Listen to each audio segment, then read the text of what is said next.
Hi, I'm Susan Swain, host of C-SPAN's Q&A, where we spend an hour with nonfiction writers and historians who add context to today's news. As a Boston Globe reporter, John Farrell covered Senator Ted Kennedy's political career. Now, following on his biography of Richard Nixon, which was a Pulitzer Prize finalist, Farrell tackles the complicated story of the youngest Kennedy son in Ted Kennedy, A Life. John Farrell joins us this week to discuss the tragedies, failings, and political triumphs in the life of the Massachusetts senator who succumbed to brain cancer in 2009, ending a nearly 47-year career in the United States Senate. Our conversation will begin in just a moment. John A. Farrell, your latest biography is Ted Kennedy, A Life. So I'm going to start by asking you to do the opposite of what you just spent 600 pages doing, which is to sum up the man and the politician in a couple of sentences. He was a U.S. senator who succeeded despite serious flaws and a tormented life filled with tragedy. That's the way I would describe him. You also write in the book that his life is an optimum lens to examine the liberal cause. Tell me what you're thinking there. Well, the Kennedys came into office, JFK came into office in 1960 as something of a centrist. He had liberal advisors. His father had worked in FDR's New Deal. So they had roots in the left. But the civil rights movement and then later the other great movements of the 60s, the feminist movement, the anti-war movement, nudged the Kennedys leftward until they became, in part because they adopted the positions, but in part because they became martyrs to the positions, they became symbols of the American left. And then Ted, of course, has more than 40 years in the United States Senate. You can look at his career, the things that he fought for, the things he fought against, and it becomes really almost a perfect chronology of liberalism from FDR's death onward up until the most recent time of hyperpolarization. Does his brand, his mark of liberalism exist with the same vibrancy today? No, I would say that the progressives, the Bernie Sanders folks, are probably a little bit more enthusiastic and perhaps extreme than he was, and that the moderates in the party are a little bit more timorous than he was. I think it's hard to say, and I didn't believe this when I started the book, but I think it's accurate to say that the Senate misses this 400-pound elephant or 800-pound elephant in the room, and his staff, and his position on 4 committees. I mean, he was a major force. They were almost like this little island up on Capitol Hill of brilliance and liberal enthusiasm, and I don't see it there anymore. Does it say more about the Senate as an institution or about the man? I think it says both. I mean, because of the circumstances, the way that John Kennedy used television, and then, of course, was assassinated in the way that dominated television at the peak of television and politics, and then Robert was assassinated on television. I think that they just occupied a position that is unique. Social media now has sort of watered down the political impact of television and the rise of cable news as well. But for a while there, they were everything, and the Kennedys, Jack and Bobby, they were first name people like Elvis and Marilyn. So he being missed definitely is a factor. But I think the other factor is that the Senate has changed. And I, in my personal view, is that it goes to the demise of campaign finance. Ted Kennedy reached across the aisle in 1975-76 and reached out to Minority Leader Hugh Scott. And they passed a bill that the New York Times on the front page said, get this, will end the influence of special interest money on American politics forever. And of course it has been diluted by the Supreme Court, by actions of the politicians themselves, and now we're in a position where it's perfectly normal for a U.S. senator to meet the press and say, well, I can't do that because the donors don't want that. And that's a shame. course, this book was not just the product of the last X years. How long ago did you start covering Ted Kennedy? I started in 1991, and I came down. I was just in time for the Palm Beach scandal, the rape scandal that involved his nephew, and it was in many ways it was an opportune time to be introduced to the Kennedys, and in other ways it was an inopportune time. There was some rough sledding there in my early relationship with him, but we did develop a give and take, and then I went on to cover the White House and left Congress. But for 2 or 3 years, I got a very good up-close view of Ted Kennedy under a lot of pressure, good and bad. And then I was covering the Clinton White House when he started doing some of the miraculous things in the Senate that led to him being called the Lion of the Senate. How many times would you say you interviewed him over the years? Sit-down interviews, probably only 3 to 6. One notorious one in which I was the first Boston Globe reporter, I'm told, to sit there and ask if he had a drinking problem. That was an amazing interview. I also interviewed him for my books, but since then.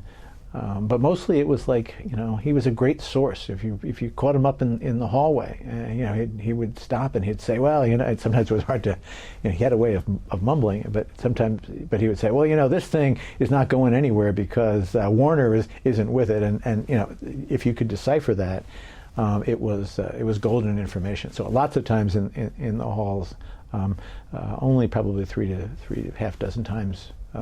Like we're talking now. How did he answer the drinking question?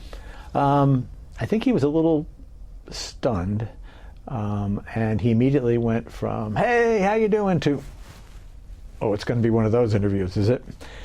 And it was tense, and he had a line in mind, which was that I'm going to be more attentive to my behavior, and that was the line throughout that summer.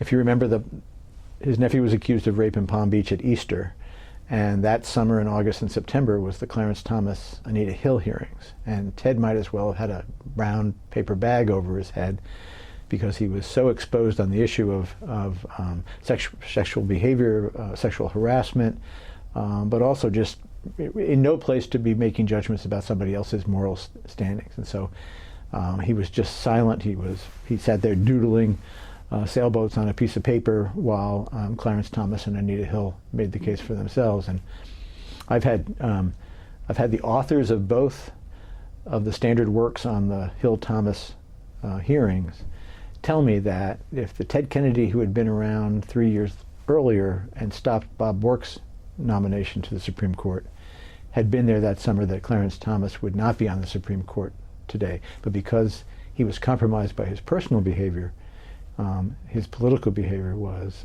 limited, and he was the butt of jokes on The Tonight Show, Saturday Night Live, and just not in the position to lead the charge. You did this with your Nixon biography, but as a writer, what are the challenges of taking a big life and encompassing it in one volume?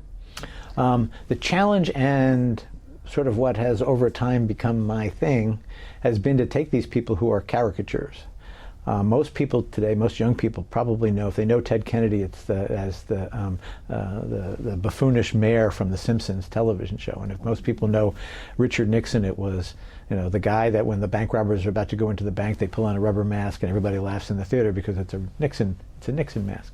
So there are caricatures, big personalities, as you say, who filled time, and they tend to polarize their followers. It's you either love Nixon or you hate Nixon. You either love Teddy or you hate Teddy. He's either Teddy Bear, bad Teddy, or he's the Lion of the Senate. And what I do is I try to say, okay, no matter what he is, there's an interesting story as what he became, what he was. And so let's examine the human being. Let's see why he made the choices that he did. What's the backstory of this particular move by Nixon or by Kennedy. And biography is great because biography tells the story of a human being. It doesn't tell the story as much of a political leader. And where there's black and white, biography looks for gray. And good biography, the biographer is always guided by empathy for his character because it's a fellow human being under stress. So all these things sort of come into play, and those are my goals as I write, not to write a polemic about how great Ted was and the liberal era was, and how the evil conservatives have attacked it over the years. But to recognize that he was a partisan, he was passionate about what he did, and these guys were enemies, and he had to either suffer at their hands or outwit them. So 2 more questions about process before we get into his life more extensively. On the cover flap copy, it notes this: the acclaim accorded his previous book helped him garner access to a remarkable range of news sources. What were the most important of those? His second wife, Vicki Kennedy. I think that I don't think I'm putting words in her mouth, but I think that the only reason that she didn't want the book to be done. She wasn't ready for a biography. She did not grant me access to his letters and diaries and his private papers. But I think that because what I had done in Nixon, it was a finalist for the Pulitzer Prize. It was an award winner, and it was inescapable that I was serious, and that this book was going to come out. And then in the end, she decided to cooperate, and that was probably, along with his son Patrick, those 2 interviews were without doubt the most valuable. You also had access to some key diaries. I didn't have access to diaries. I sort of had to dig them out myself.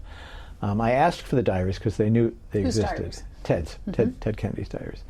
I knew they existed. He had a habit of coming back from Vietnam or a meeting with Ronald Reagan at the White House, of talking into a tape recorder, and then somebody would transcribe it, and it would be filed away in the vaults at the JFK Library up in Boston. And so I knew they were there, and I asked for them, and I got turned down. I never lost hope that I might see them at some point. But I learned that, for example, when he came back from Vietnam and he spoke into a tape recorder about his impressions, that transcript then was given to his speechwriters to prepare his speech about what he had seen in Vietnam. And they made a copy, or the original went into their file, and their file ended up at the National Archives with the Judiciary Committee files. Don't ask me why. But going through the Judiciary Committee files, file by file by file, all of a sudden, here in the speechwriting file is Ted Kennedy's diary entries from Vietnam. So I knew they were there from that point on, and I was like this from that point on, looking for more diary entries scattered throughout his papers, and eventually came away with a pretty, for an unauthorized sampling, it turned out to be a pretty good sampling. You also cite and some really insightful comments from historian Arthur Schlesinger. Yes, Arthur Schlesinger's Journal is a great book, and that was published when he died, probably a little bit more than a decade ago. But it's 6,000 pages long, and so when I was doing the Nixon biography, I discovered that there was lots of interesting stuff in the 5,500 pages that hadn't made the published version, including some very interesting material about Ted Kennedy. So it's been probably 10 years that I've known this material was there, 10 years in which I was just hoping every day that I wouldn't read about it in another news organization or in somebody else's book. But fortunately, nobody wanted to go to the New York Public Library and go through 6,000 or 5,500 pages. And what happened was, after the accident at Chappaquiddick, where Mary Jo Kopechne, an aide to Robert Kennedy, was killed in Ted Kennedy's car, Arthur Schlesinger, who was a friend and confidant to the Kennedy family, went to Hyannisport, and he talked to Gene Kennedy Smith, Steve Smith, and to the senator himself, and to Ethel Kennedy, about the events at Chappaquiddick. And so, for the first time out of the lion's mouth, you have a version of, here's what happened, here's what he told his family. It's not a great revelation that Ted Kennedy tried to, small c, cover up the accident, tried to escape responsibility for the accident. It is, I think, one little brick in the wall of history that he admitted it to his sister, and the word came to Schlesinger, and it's in Schlesinger's a prominent historian's diary, so it's pretty much a solid issue you're going to have. So that was my little piece of the jigsaw puzzle. So I want to get to his adult life, but you spend a good bit of time on his family life growing up. What are the most, I think, important influences from his childhood that helped influence the man that Ted Kennedy would become? Family. Family, family, family. Good family, bad family, but always family. It was an immensely wealthy family, and they had benefits that few other people had. On the other hand, the father traveled often and was a philanderer, and the mother, in reacting to that, became very cold with the kids. And by the time the ninth came along, Ted was shipped out to his first boarding school at the age of 7. So he had not just the wonderful summers with his brothers and sisters at Hyannisport playing touch football and everything that we know about from the Kennedy myth. He also had aching loneliness. In one of the schools, there was some degree of sexual molestation by a hall proctor. There was corporal. It was a Dickensian childhood in some ways, and he gave a short story that he wrote when he was a little kid to a professor at the University of Virginia, and the University of Virginia professor recounted it in an oral history, and the short story was that it was about a little boy who was very, very lonely at school and decided that he would run away, and as he was running away, his suitcase opened up and all his belongings fell out and fell down the hill, and they caught him and they brought him back, and it's a very sad tale to have written as a schoolboy when you're asked to write a short story, and it sort of captures, I think, what that was like. He idolized his older brothers, and he always thought that he was not in their league, and he always thought... What did they think of him? They sort of added to that. I mean, part of the reason that he felt that way was that they were incessant teases, and they thought he was... John Kennedy called him a gay illiterate. Not gay as we know it now, but sort of a happy-go-lucky illiterate. And in no way was Ted Kennedy ever prepared for anything that happened to him after the age of 32, and never expected to be to wear the crown. He was the jester of the family, not the prince. I think this was a JFK quote that you had, which said, "Life as the son of Joe Kennedy Sr. had made you doomed to a treadmill." Yes. Joe had decided in the 1930s that with all the money he had made, he still didn't have the power that he craved, that he would have to find that power in the time of the Depression, the way Roosevelt did, through politics. And he screwed up his own political career by being accused fairly of appeasement in the years right before World War II. And so he had to pass his ambitions on to his sons. And all of his sons felt, as John F. Kennedy said, Pappy's eyes on the back of my neck. And when Joe Jr. Died in war, John Kennedy moved up, and Robert Kennedy moved up as confidant to John. And then when John Kennedy was killed, Robert Kennedy, I mean, it's really striking. Robert Kennedy takes John's seat in the family airplane and begins to wear the bomber jacket that the president always wore. It's primogeniture, like something out of the feudal ages. And then Robert is killed, and the last kid, the kid that was never supposed to inherit all this, now becomes the inheritor of this legacy. And by this time, we talked about television, by this time this legacy is Camelot. And liberals all over America are just worshipful of Kennedy, and he has to cope with it. And between the time that Robert Kennedy died in June of 1968 and the accident at Chappaquiddick in July of '69, it's striking how many people said, he's heading for a crack up. Look at this behavior. This behavior is frantic. He's drinking too much. He's driving too fast. And something bad is going to happen. And of course, then it did. He married at the age of 22. You said one of the family code is that marriage vows are elastic. Now, she was 22, and he was 26 at the time they got married. What should people know about that marriage? It's sad, as much of this book is. Joan Bennett Kennedy was a lovely young woman, went to a Catholic girls' college outside New York, Manhattanville College, where she was a student with Jean Kennedy Smith, who introduced her to this hulking, amazingly gorgeous guy named Ted Kennedy. And again, nobody at that point knew that she was going to have to be anything more than, at the most, a senator's wife. Nobody ever coped with the idea that she would be sucked into this maelstrom, this series of immense tragedies.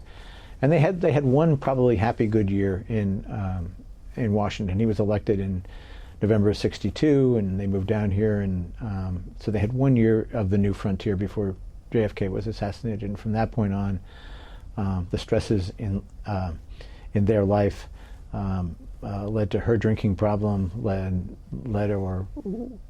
which was accelerated by his philandering, and it was a marriage that Jean Kennedy Smith once said was like a Eugene O'Neill play, A Long Day's Journey into Night.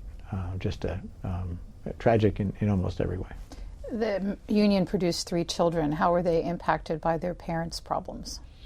I think they were all impacted. If you read their oral histories or talk to them, they put up a brave front. They say, Dad tried to give us much time, given the time constraints that he had, and we have warm memories of skating on the canal or playing hockey or going sledding, and he would have people like Henry Kissinger over for dinner, and he would seat his kids at the dinner table so they could see what Dad did. I mean, he tried very hard to keep them in his life. But all 3 of them, again, any one of these tragedies would have dominated your life and my life. And as bad as they are, they're almost parenthetical to some of the others. All 3 of his kids had cancer before middle age. All 3 developed substance abuse problems. I mean, it's any one of those things would command your or my attention. Oh my God, my kid's got cancer. Oh my God, my second kid has cancer. My third kid has cancer. Right. So this is a guy that faces that at the same time that his brothers are being killed, that he's being exposed in public. He's got 3 members of the family die in plane accidents. I mean, it's why the story is. I said Dickensian before, but it's actually Shakespearean, and it's why everybody is still fascinated with it today. Ran for the Senate first at the age of 30, the legal age for joining the Senate. Was it something he wanted it, or was it a family decision? It was something he wanted, but it was also a family decision. He helped Jack in the 1960 campaign, and there was a moment there when he and Joan considered leaving the fold, getting out to Arizona or Colorado or New Mexico and forging a life of their own in a Western state, in politics, but doing it on their own. And instead, his dad said, the shorthand that's come down over history, I've never been able to find him actually saying it, is, we paid for this seat, and we're not going to give it up.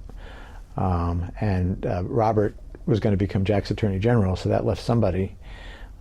But Teddy was 2 years too young, and so they had this long, convoluted thing where they had to pressure the governor to appoint somebody who was tame enough and agree to leave the seat in 2 years so that Ted could run,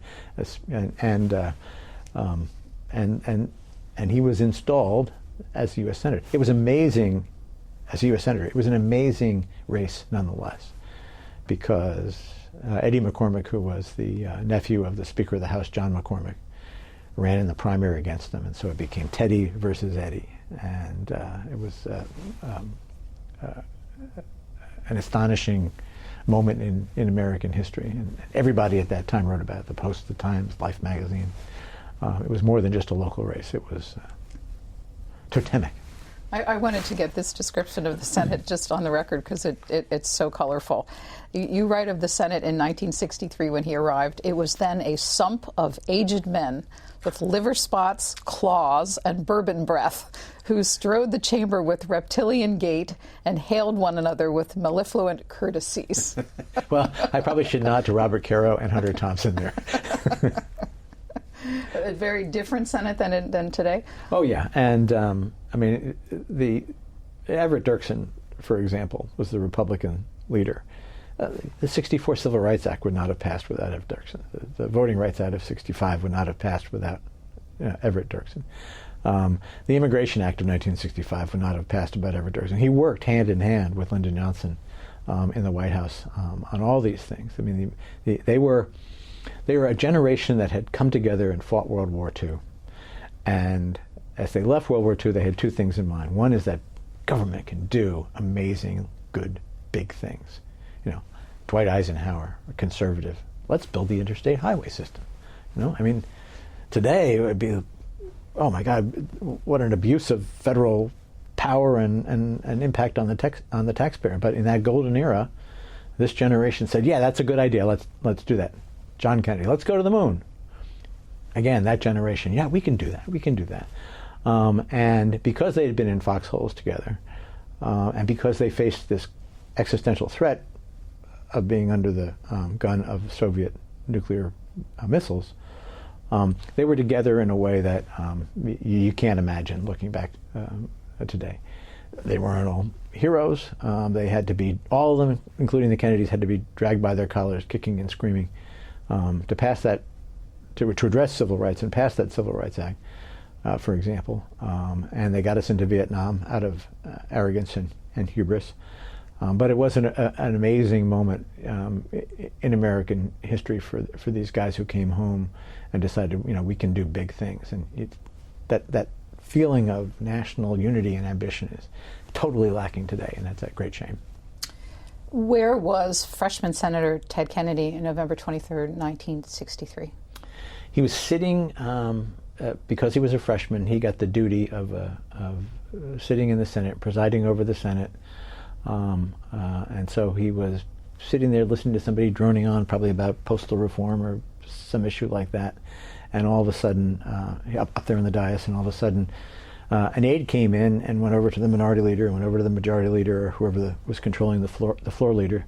And then he came up to the dais and he said, "Senator, your brother, the president, he's been shot."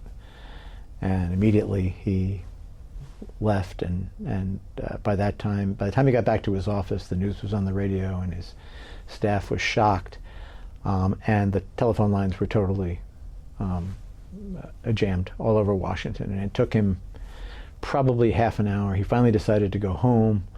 He gets home and he finds out that Joan is at the hairdresser, and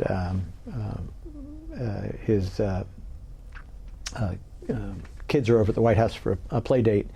And so he's all alone. His phone's not working. He goes knocking on doors in Georgetown. Finally finds a phone, gets through to Robert Kennedy, and Robert Kennedy's the first words to him is he's dead, and you're going to have to call our mother and our sisters. And that was his duty for the weekend, was taking care of the family while Jackie and Robert took care of the country. I'm going to fast forward to the 1964 election when Robert Kennedy was elected to the Senate. First time you note that two brothers had been in the Senate since the 1880s. They had 3.3 years together before Robert Kennedy lost his life. How did they use that time? Well, there was never any doubt of two things. One, that Robert was the senior, even though he was the junior senator. And two, that Teddy was better at the job than Robert was. Robert at that time was in his brother John Kennedy when he was alive, used to call him Black Robert because he was such a serious, sometimes mean guy. But he was now in this amazing place of toughness and determination, and yet a gentleness that had been awakened by the suffering that he went through after his brother died. Ted was asked to shoulder all the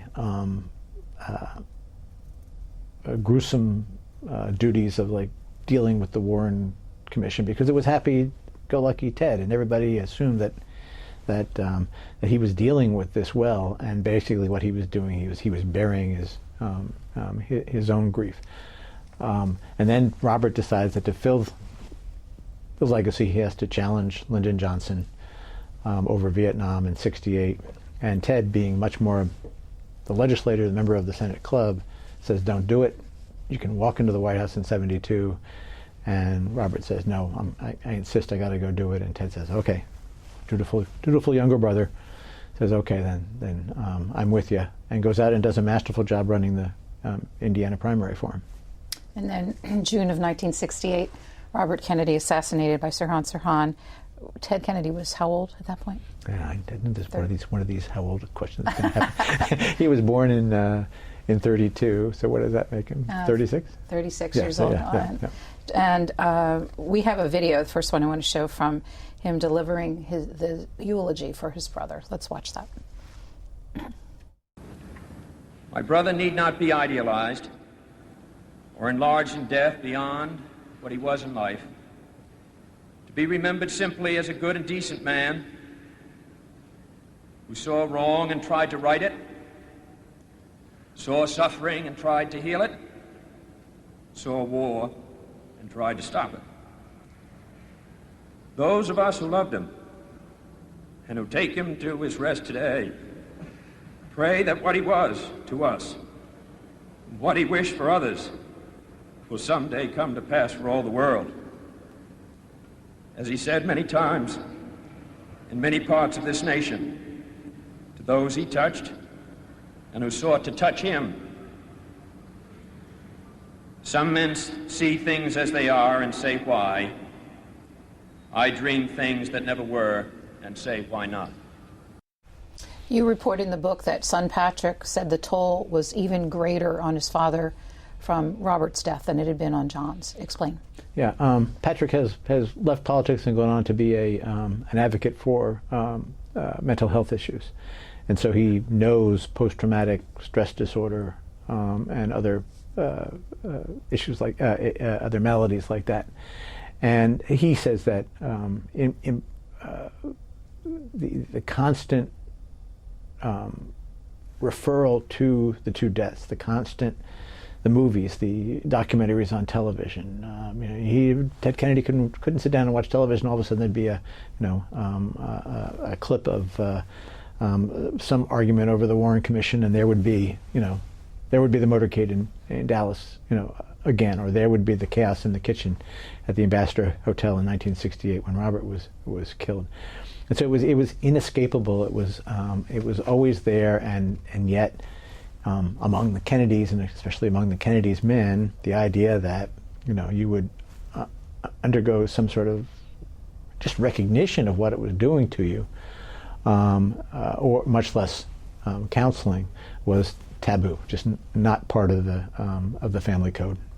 You made reference to this earlier in our conversation, but Ted Kennedy himself described the period after 1968 as the time of the greatest questions. So how did he start assuaging his grief? One thing he lost was his faith for a while. The Kennedys are interesting because on one hand you have, like, one of John Kennedy's friends once asked him, how do you rectify, how you treat your wife with, this religion? Right? Why do you keep doing things like say your prayers at night and obey, go to church? And JFK said, well, very practical. If you don't want to lose total touch, because if you lose total touch and then something awful happens, then you've lost the consoling power of religion. So you don't want to put yourself, in that particular spot. And by the time that John and Robert and Joe Jr. had all, and Kathleen Kick had all died in violent deaths, Ted Kennedy lost that faith. And it was not until the very end of his life that he seemed to regain it. It became important to him again. He said, my counseling was the walking beaches and getting out in a sailboat and battling the waves. But this was also a time of fast cars, women, and lots of alcohol. Yep. There's just no two ways about it. Why did the press not report it? Well, that's eventually they did. Even at the time of Chappaquiddick, there began to be like hints in Time magazine about the senator's eye for a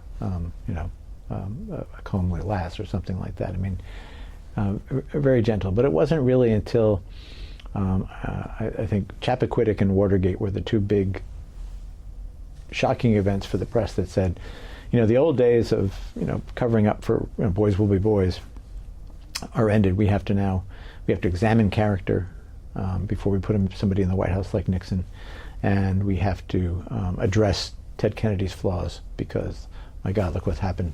It cost a young woman her life. So on Chappaquiddick, we have an ABC News report that includes Ted Kennedy's statement about the accident, July 25th, 1969. Let's listen to what he had to say. The car overturned in a deep pond and immediately filled with water. I remember thinking as the cold water rushed in around my head that I was for certain drowning. Then water entered my lungs and I actually felt the sensation of drowning. But somehow I struggled to the surface alive. I made immediate and repeated efforts to save Mary Jo by diving into the strong and murky current, but succeeded only in increasing my state of utter exhaustion and alarm. This last week has been an agonizing one for me and for the members of my family, and the grief we feel over the loss of a wonderful friend will remain with us the rest of our lives. You explained earlier that extra brick you brought to the story, but I guess the question I wanted to ask, so how many hours were between him making repeated attempts to save Mary Jo and his reporting to the police? 10 hours. And it's craven. It was absolutely craven. That whole time, as he went back to Edgartown and ostentatiously appeared in the lobby of his hotel asking what time it was, dry and fully dressed, to establish an alibi. She was still in that car and still in that pond. And when his cousin and another aide found him the following morning, he was having breakfast with fellow sailors from the regatta. And they said, "Have you reported it?" And he said, No, I'm going to tell, we're going with the story that Mary Jo was driving the car. And they pulled him into a room and they said, "You can't do that, you can't do that, you can't do that."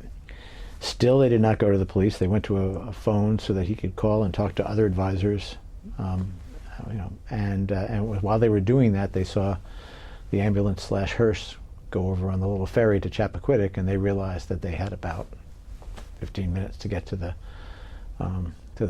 police and make some kind of report, which in its own way was candid. It said, I was the driver of that car. But it was just, he never tried to justify it. He called it inexcusable. He said that he panicked.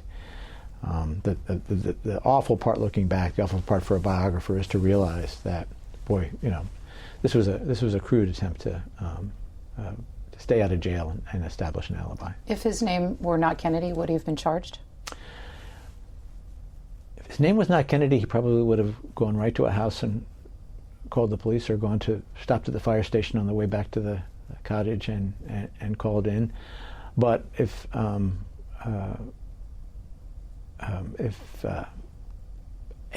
you or I had been in an accident like that, and there was no proof of reckless driving or drinking, then what he finally was convicted of, which was leaving the scene of an accident, he was sentenced to 2 months in jail, suspended. And the Boston Globe, the vaunted Boston Globe Spotlight team examined all the records and said, yeah, for a young person with a clear record, that's probably the sentence that you or I would have gotten. But of course, 10 hours later, the alcohol would have been gone from his system. Which yeah, and even Arthur Schlesinger immediately in his diary writes, this just leaps out at us. Yeah. So how did it impact his political effectiveness? Watergate was a few years really after that, and he was possibly going to be tasked with the Watergate investigation. So how did that play out? Well, before he got there, it's unbelievable. He was still the presidential frontrunner. And one of the pictures I love in the book is that when he campaigns in 1970, after Chappaquiddick, there's this picture of these nuns standing on the side of the road holding a big banner that says, "We love our Ted." And the news coverage of him marching in the St. Patrick's Day parade, it's like the Mardi Gras with him as the king of the parade. So it was it was astonishing how durable the Kennedy myth was at that moment. This was before Watergate and before the Church Committee revealed a lot of the sins of John and Robert, that he was still a front runner that really scared Richard Nixon and helped prompt some of the dirty tricks that emerged as Watergate. But to get back to your question, in August and September of that year, his staff uncovers a key witness to the Watergate scandal.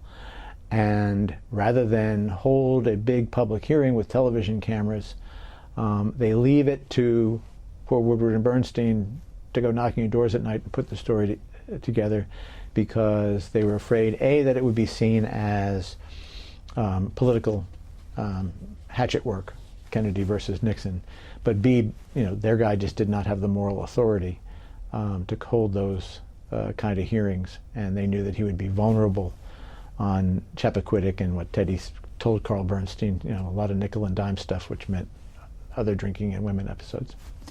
And once again, in 1976, the family, with his blessing, prepped for a presidential run, which he ultimately decided not to make. Your assessment in the book that of the 20 years that he considered the presidential process, 76 was probably his best bet. Why so? I think because it was after Watergate, which perversely would come to work against him. But the Republicans were deeply wounded. There was a huge Democratic majority. Gerald Ford had inherited inflation and unemployment from Jimmy Carter, so a Democrat was going to win. And the field that year ended up being swept by this unknown, out-of-work, one-term governor from Georgia. It's hard not to think that had Kennedy wanted to run, that he could not have gotten the nomination, and again, I think almost any Democrat would have been elected president. As it was, Carter just barely beat Gerald Ford. You write about the rivalry between the Kennedy and the Carter camps, describing it as a turning point in American politics and government that changed the course of American liberalism. Not just American liberalism, but I think American politics. That Jimmy Carter, when I interviewed him, said that there were three reasons he lost. One was inflation, two was the Iranians seized the embassy in Tehran, and the third was the Kennedy challenge in the primaries, which went on and on and on, and was fueled by personal hatreds and rivalries, both at the top between the two of them, but also among their staffs. And that led, I'm not going to say that it wouldn't have happened anyway, but that certainly contributed to Ronald Reagan ushering in a new conservative era. And hats off to Reagan. Once he got elected, he showed us what a great president could do in terms of unifying people and moving the public. And even though it was in a direction opposite of Ted Kennedy's, Kennedy always admired Reagan for restoring grace and power to the presidency, which was a way of saying that Jimmy Carter had let it ebb away. We only have 15 minutes left and so much to cover, so I'm going to fast forward through this. But the 1980 campaign was the time of that famous interview on CBS with Roger Mudd, where he seemed to hesitate on even explaining why he wanted to run for presidency. A lot of people speculate it was a self-sabotage moment, that he really didn't want it. It was fulfilling the family destiny. You have a different analysis. No, I believe that. I believe that he was. I thought you wrote that he did want the presidency. He did want the presidency. I mean, he wanted to. He felt that he had to run because of the legacy. And the U.S. senators were coming to him and they were saying, "Oh God, Ted, you got to save the party. It's a slam dunk. You'll beat this guy." And Jerry Brown, the governor of California, was already challenging Carter, so there was like, no, this was a set thing. So yeah, I think he certainly would have wanted to exercise the powers of the presidency for the things that he believed in, and he certainly would have wanted to whip Jimmy Carter. But psychologically, subconsciously, it's a very likely explanation to what happened in the Mudd interview was that it was self-sabotage, as you said. I mean, he didn't believe he was as good as his brothers. He had doubts about his ability, and that year, whenever he got close to the White House, he created obstacles for himself, and he performed the best when he was furthest away. So his best moment of that entire campaign is when he's lost and he addresses the crowd in Madison Square Garden and says, "The dream shall never die." And his worst moment was the Roger Mudd interview, when everybody said, "Oh my God, Kennedy is an odds-on favorite to be the next president of the United States." So Ted Kennedy focused on the Senate for the next couple of decades, and it was perhaps his period of most fruitful legislation, the 80s and the 90s, a lot of cooperation with Republicans on major legislation. I'm going to show one of those. This is from 1990 on the Ryan White AIDS Act. Let's take a look. Dear Senator, my son Ryan White spent the last 5 years of his life not only fighting for his life, but also fighting for the lives of all people living with AIDS. This bill will help ensure that all people with AIDS and HIV infection receive the health care they need and they deserve. One thing that was extraordinary, many things about this remarkable young man, but after he received that tainted blood transfusion, to the moment he drew his last breath here on earth, he never condemned anyone. He wasn't looking for the scapegoats. Reaction? It was an amazing moment. If you had, we've seen what happened with the pandemic, 2 years ago. But at that time, this was a disease that struck the pariahs in society: intravenous drug users, Haitian refugees, and the homosexual community. And no politician wanted to be part of it. And the opposing view was voiced by Jesse Helms of North Carolina, a staunch conservative who wanted to make sure that nobody in the country, not just gay Americans, but that nobody had sex or sexual pleasure outside of a marriage. And so Ted Kennedy, forging one of his great partnerships with Orrin Hatch, Republican from Utah, and with Bob Dole, Republican leader, educated the Senate, devised a strategy, and pushed these bills through to provide a real federal response for the AIDS crisis for the first time. It's, Richard Nixon and the war on cancer, Ronald Reagan, extension of the Voting Rights Act for 25 years, Bob Dole, AIDS and voting rights, Hugh Scott, campaign finance, Everett Dirksen, civil rights, Howard Baker, one man, one vote, Lindsey Graham and John McCain, immigration. I mean, you can't pick an issue. Nancy Kassebaum and Ted Kennedy and education, George W. Bush and Ted Kennedy, education. You can't pick an issue, a domestic issue from that time period in which Ted Kennedy's ability to forge an alliance with a Republican president or a leading Republican senator was not a key factor. I mean, there's the House of Representatives, there's the White House, there's other committees in the Senate, but the key so often in many of these debates is Kennedy's ability to, with John Danforth and Bob Dole in the Disabilities Act. I mean, just time after time after time, he forges these bipartisan alliances. And I think it was Thomas Jefferson who said that great measures have to be passed with all factions in support. Jefferson said it better than I just did, but and I think that was a guiding light of Ted Kennedy throughout his career. I would like to speak about another area with his seat on the Judiciary Committee, his influence on the shape of the modern Supreme Court. We do have a clip on this. This is only 33 seconds where it really started with the Robert Bork nomination in '87.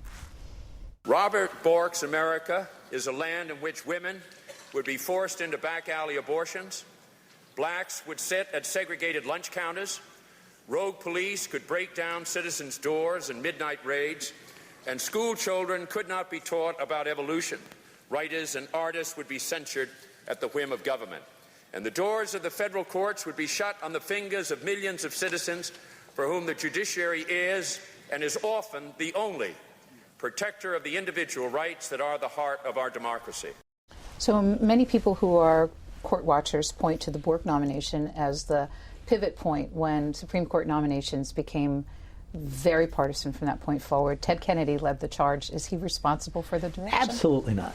They're wrong. It started in 1968 when Richard Nixon was running for president and Lyndon Johnson was trying to maneuver to get Abe Fortas as Chief Justice, and the Republicans filibustered and attacked Abe Fortas on character issues, which then got the Democrats to use character issues against Republican nominees Haynsworth and Carswell. So this goes back in our history to the 60s. What he was actually doing there, it's interesting, was not so much attacking Bork to cow his Republican opponents, but he wanted to put backbone among, this was the Reagan years, Reagan was highly popular, he wanted to instill some backbone among Democratic moderates, especially those from the South. And so what he was saying, he rushed to the floor to make this speech, and what he was saying was, hold your fire. I'm going to be launching a full-scale attack on this, and before you go home to Mississippi or Louisiana and say to the mainstream who love Ronald Reagan that I'm going to vote for that nominee, you got to consider that that your black constituents and your white liberal constituents, the people that put you in office in those states, have just been told who this guy is and that I'm going to lead a crusade against him. And it worked. Joe Biden had always liked to think of himself as a moderate and a thoughtful scholar of the court, and had told the newspapers that Bork would not be necessarily a bad choice. And part of what Kennedy was doing there was freezing Biden, who was running for president. And sure enough, before the summer was over, Biden had joined him in the campaign against Bork. So 6 minutes left. I'm going to fast forward to the last year of his life. I feel like we're doing this on fast motion. We can do that. So he was diagnosed with his brain tumor when? That would have been, let's see. It was right after, it was the election year. So May 2008. 2008, yeah. Obama was running, and he had just endorsed Obama. Yeah, which the Clintons reacted how to that endorsement? Not very well. It was an interesting endorsement because everybody expected that Teddy would endorse Hillary. Bill Clinton and Ted had worked together on Northern Ireland, many other things, so that was a shock. But he was convinced that we needed to make a leap, and he saw in Barack Obama a generational change, a generational star that could make that leap. After his diagnosis, he did go to the 2008 Democratic National Convention to speak in favor of the nomination. This will be the last clip we show. It's about 40 seconds long. As I look ahead, I am strengthened by family and friendship. So many of you have been with me in the happiest days and the hardest days. Together we have known success and seen setbacks, victory and defeat.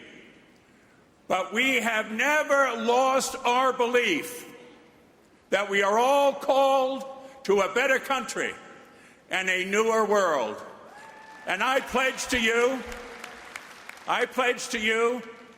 that I will be there next January on the floor of the United States Senate when we begin the great How ill was he at that time? It's an incredible clip because, first of all, he's loaded up with painkillers because on the plane on the way out to Denver, he had intense pain. They didn't know what it was. He said, they took me to the hospital and I was examined by every ologist that they had. It turned out to be painful kidney stones. And so he was sedated, and then they gave him morphine or some very strong pain-killing drug. And because he had the brain tumor, there were certain words and phrases that he had difficulty pronouncing. So his speechwriter, Bob Shrum, had written a speech of about twice as long as what he eventually gave, that they had rehearsed over and over again because he was so afraid of falling on his face and stumbling and because of the illness. And they realized that he couldn't give that speech. And so they cut it in half, and he had to go out there and give, worst case scenario was he had to go out there and give a speech that he had not practiced. That he managed to pull it off as well as he did is astonishing. It's a great indication of that quality of perseverance that he had and resilience that he had all through his life that gave voice to the Lion of the Senate moniker. Throughout the book, you tell that the issue of his career was health care, and he didn't live long enough to see the Affordable Care Act signed into law, but he spent his last months working on it. How so? Well, first of all, there's some sort of question as to exactly how firm a deal it was, but there was certainly an understanding between he and Obama that Obama would push health care and in return for the endorsement. And then Kennedy went to work in committee drafting the bill with all the stakeholders and senators from the Democratic and at that point from the Republican side. While seriously ill. And then at one key moment, Obama describes them waiting to go out into the East Room in the White House and address a crowd together, and Teddy taking him by the hand and saying, "Mr. President, now is the time. Don't miss this moment." And look, I'm not going to pretend that Nancy Pelosi and Barack Obama are anything other than, or Harry Reid, really tough politicians with hides of like rhinoceros. But throughout all that thing, as he died and after his death, let's do this for Teddy was part of the calculus. And he was so much a politician that even after he died, he left a letter to Obama to be delivered after his death, which said to Obama, again, don't waste this moment, Mr. President. And Obama, when he speaks to the Congress and the country about the Affordable Care Act, reads from this letter. So that was the spiritual, wonderful part. At the same point, he was maneuvering to make sure that that a Democrat was appointed to his seat in Massachusetts, so that they wouldn't lose the majority in the Senate to impose cloture and override a filibuster. So he was constantly, as best he could, as he was losing it those last few months, still taking what steps that he was able to get that through.